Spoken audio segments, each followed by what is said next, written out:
Welcome, ZASLOW Show 2.0. It is a Tuesday, the 24th of October. Good to have you aboard. Part of the Believe Podcast Network and presented as always by Anidjar and Levine, accident attorneys, 800-747-FREE, 800-747-3733. If you're involved in any kind of an accident, take back control of your life. Car accident, trucking accident, rideshare, bicycle, slip and fall, wrongful death, hurricane claims. Anidjar and Levine, accident attorneys, 800-747-FREE, 800-747-3733. Got a fun show planned for you guys today. Week 7 of the NFL is in the books. We're going to obviously talk about Monday Night Football from last night. We will start looking ahead toward the Dolphins this weekend. We got Major League Baseball playoffs last night. You had a Game 7 last night. You got a Game 7 today. You got the Panthers back in action. The Miami Heat, your favorite little basketball team. They open up their season tomorrow. Jason Jackson, radio voice of your Miami Heat. He's going to join the show today. So we'll talk to Jax. I haven't spoken to him in a while. That will be fun. Today is Tuesday, which means we got Twitter Jam. So, and of course, we got to update our ZASLOW Show 2.0 power rankings as Week 7 in the NFL is done. First, though, there's so much happening. We got the football, we got Major League Baseball League Championship Series, and BetOnline is your #1 source for all your baseball wagering info. Up-to-the-minute stats, news, scores, matchup breakdowns. We got the National League Game 7 tonight. Everything you need to stay up to speed on your League Championship Series all the way through the World Series. And, of course, with the NFL and college football, you can get the latest game odds, spreads, and totals at your fingertips with BetOnline's real-time updates on stats, news, and odds. Head to the BetOnline website today or use your mobile device to get in on the action. Don't forget to use the promo code BELIEVE, B-L-E-A-V, and you're going to get your 50% welcome bonus on your first deposit. BetOnline, where the game starts. So let's begin with Monday Night Football. Last night, the Vikings, this was a weird week, right, in the NFL.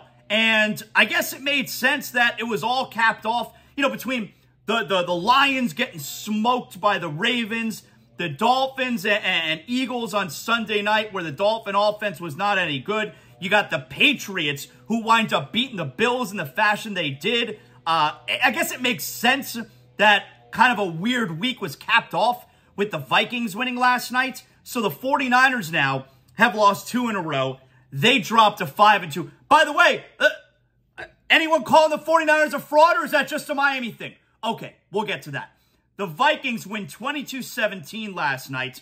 They're now 3-4. Niners dropped to 5-2. You had Christian McCaffrey with a couple touchdowns. I know the fantasy football player, you're wondering, is he going to play? He did. He came up huge. Kirk Cousins, who I think going into last night was 2-10 in primetime games. He was awesome last night.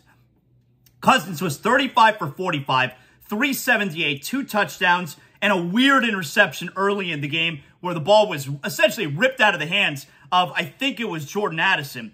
So he was awesome all game long. Addison was great. Hawkinson, they couldn't do anything about him. He had 11 catches. And Brock Purdy threw a couple of interceptions, a couple bad interceptions. I mean, maybe, excuse me, one of them may have been on the receiver. You're not quite sure if the route was run wrong or whatever, but it looked like 2 bad interceptions. I was very impressed with the Vikings last night, very impressed with Kirk Cousins. So they probably feel like they're back in the thick of things here. They're 3-4, and with a lot of season left, maybe they're not going to be sellers come trade deadline. And in a couple weeks, they're hoping to get Justin Jefferson back. The Niners, on the other hand, they lose a game there that you feel like, man, if we don't get the #1 seed at the end of the year, that could be a game we look back at and like, man, that's one that cost us there. So Monday Night Football last night wraps up Week 7 as far as the NFL goes. The Dolphins this week, of course, they have the Patriots. But here's where I want to start as far as the Dolphins go. All right. So let's go to yesterday. Yesterday, Kay Adams, she's got the Up and Adams podcast, right? Formerly Good Morning Football, Kay Adams. She had Taylor Lewan, all-time dirty offensive lineman. She had Taylor Lewan on the show yesterday. And like I said, so here's Taylor Lewan on Up and Adams. And like I said yesterday, the Dolphin haters were going to have a field day, and no better example of this. As far as Miami, I love Tyreek Hill. I love those boys. And I know this is not going to be received very well, but I do think we're on a fraud alert type of situation. They lose to the Bills. They lose to the Eagles, two top teams. Not really the Bills. The Bills, we have to talk about them too, but two teams that are perceived as one of the best teams in the league. And the teams they're destroying and beating and putting these numbers up on are teams that, like the Broncos. They're 70-20 type games. And it's like, oh, they're them. And I fell for it too. I bet them the next week when I think they played the Bills. And I was like, no, well, got bonked on that one. And then Philly, same thing. I bet on the Miami again, and they just didn't do it for me. So I don't think Miami's in the conversation the way the Ravens should be now, the way the Chiefs are. I just think they got to prove a little bit more right now. They have a hell of an offense, but the defense has got to show up too. All right, so let's have an honest conversation here. First of all, like I said yesterday, if I walk into a court and I walk into a courtroom and someone is making the case that the Dolphins they're phony, they're a fraud, they haven't beaten anyone good, and I try and make the case in the Dolphins' favor, I'm going to lose that case. I don't have the evidence in front of me. The 5 wins the Dolphins have are against shit teams. The 2 losses the Dolphins have are against the only good teams that they have faced, and they have lost by double digits in both of them. If someone is making the case against me that the Dolphins are phony, they haven't beaten anyone good yet, I'm going to lose that case. I will lose that battle. I don't have the evidence in front of me. Yesterday was going to be a field day for the Dolphin haters. And that's the part that's frustrating because I feel like I know who this Dolphin team is. I know they're really good. But the fact of the matter is they have had 2 opportunities now. They got another opportunity coming up in 2 weeks against Kansas City and Germany. You lose that, you're 0-3 in those chances. The Dolphins have had 2 opportunities to show everybody they can hang with the big boys, and they have shown they're not ready for that yet. Now, maybe part of why they're not ready for that is they're banged up. They're going to get guys back, big pieces back, Howard and Ramsey most notably. But right now, they haven't shown that they can hang with the big boys, so yesterday was a huge day for the Dolphin haters. Now, let's get to Taylor Lewan, all right? So, the part that I have a problem with, yes, he's saying there how the Dolphins, they're phony, they're fugazi, they haven't beaten anyone good. By the way, you want to talk about, all right, they put up 70 points against the Broncos, terrible team. Has anyone else scored 70 on the Broncos? Has anyone else done that? I mean, this weekend, the Packers scored 17 on the Broncos. Has anyone else scored 70 on the shitty Broncos? Broncos are definitely shitty. Has anyone else scored 70? Okay, all right. But here's the part that bothers me.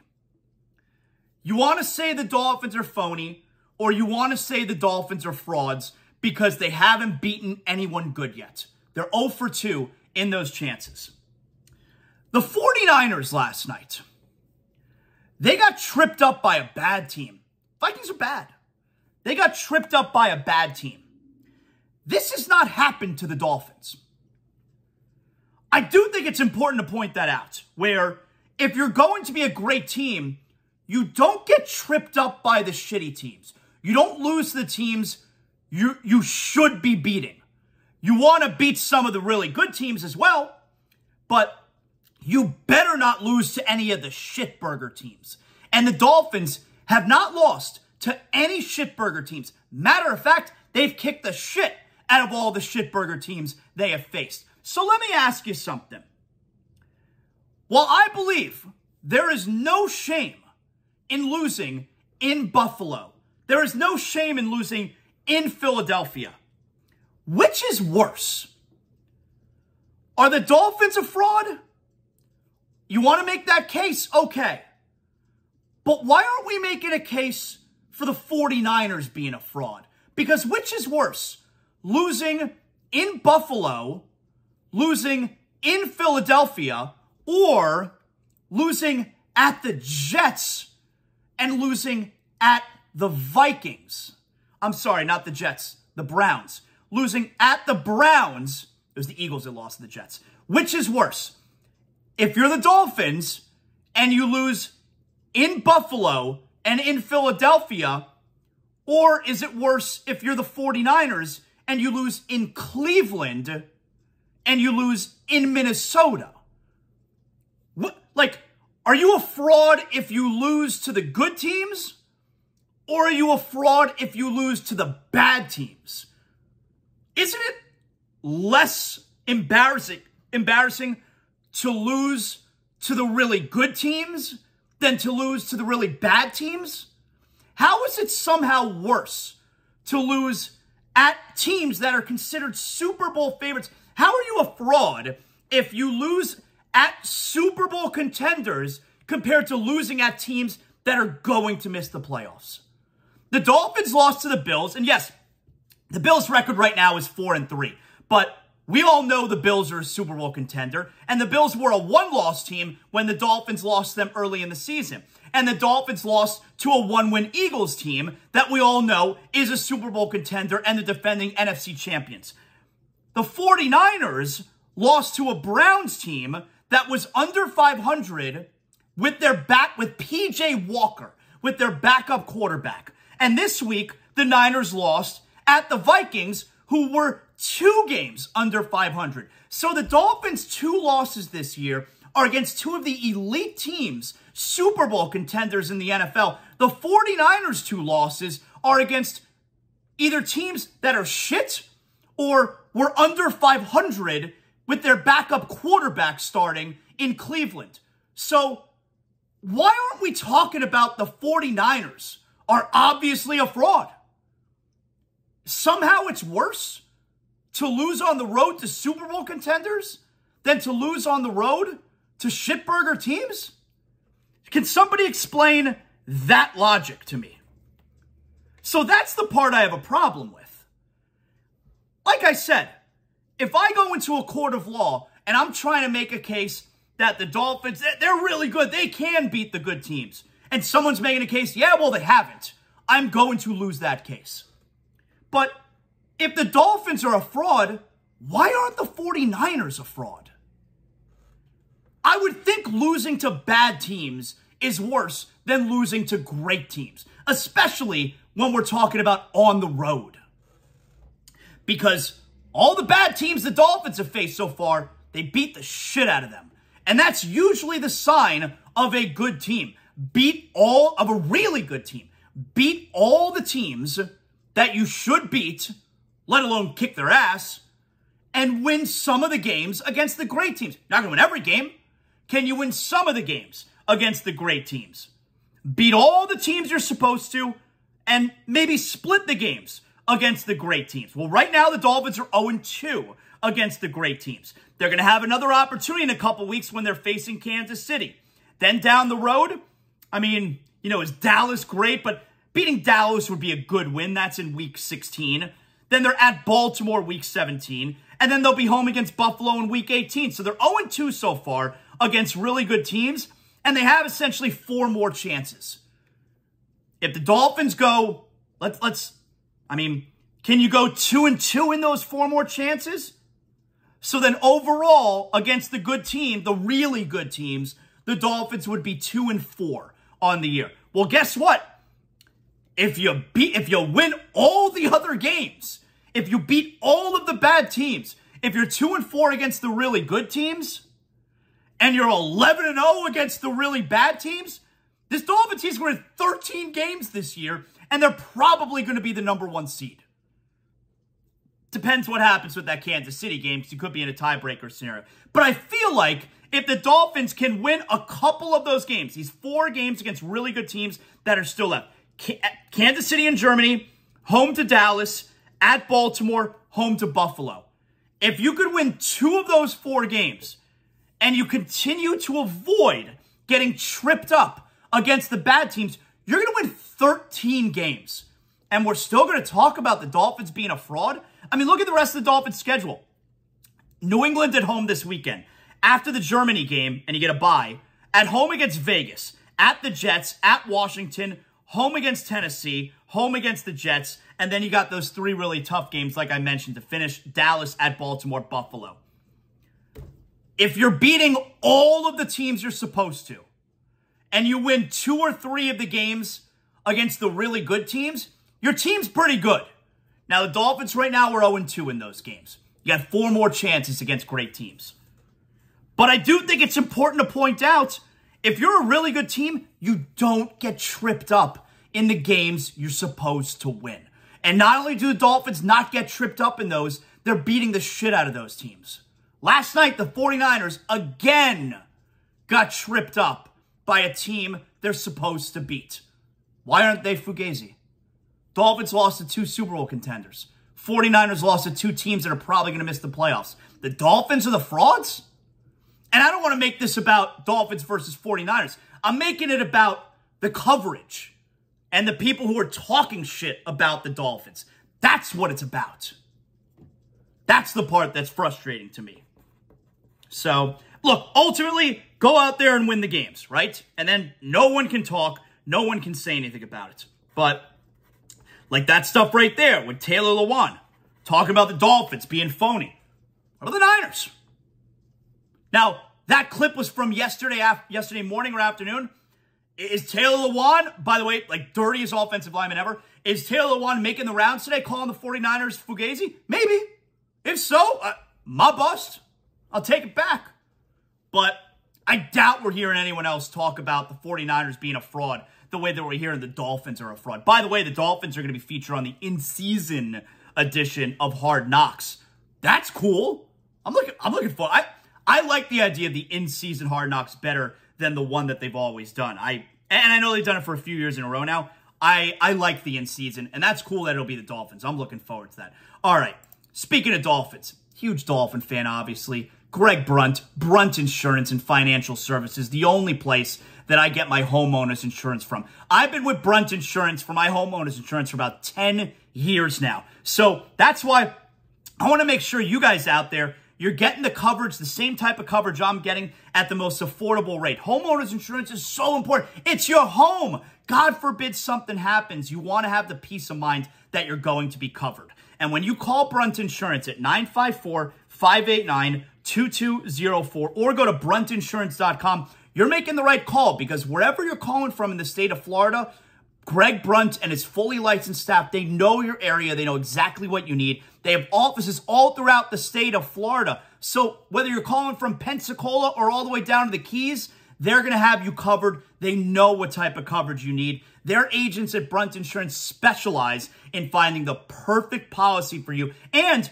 they're going to educate you on all your options. They're going to make sure you know the ins and outs of your policy. And when it comes to your home, also renter's insurance, condo insurance, there's so many options out there. Let Greg Brunt and the fully licensed staff at Brunt Insurance help you every step of the way. They specialize in making all these confusing options crystal clear. 954-589-2204, bruntinsurance.com. Also, if you're looking for automobile, motorcycle, boaters insurance, I get my homeowner's insurance from them, but they got you covered with whatever you're looking for. 954-589-2204, bruntinsurance.com. Let's get to our Week 8 ZASLOW Show 2.0 Power Rankings. Everybody knows I love a good power ranking. I do top 5 every week. Let's get after it. So, heading into Week 8 now. Number 5. We count from 5 to 1 for dramatic purposes. Number 5, Miami Dolphins. The Dolphins have dropped to 5th in the power rankings. They dropped 3 spots from last week. I told you, I didn't want to put them at number 1 until they get one of these huge wins. I'm glad I didn't. With the Dolphins losing in Philadelphia, they dropped 3 spots. They're in jeopardy of falling out of the power rankings, so they dropped to number 5. Number 4, and making their first appearance in the ZASLOW Show 2.0 power rankings, the Baltimore Ravens. The Ravens, a huge win, 38-6 over Detroit. They kicked the snot out of Dan Campbell's Lions. Baltimore, previously not ranked, they are number 4 in the ZASLOW Show 2.0 power rankings. Number 3, up 2 spots from last week, the Kansas City Chiefs. I thought the Chiefs, I've been saying, I don't feel this aura around the Chiefs that I have in years past. I thought this was a really good win for the Chiefs. A 2-touchdown win against the Chargers. Yeah, Herbert. You want to talk about a fraud, Justin Herbert. The Chargers, they're not very good. But I thought that was a very impressive win for Kansas City. They're up 2 spots. The Chiefs are number 3 in the ZASLOW Show 2.0 power rankings. Number 2, down a spot.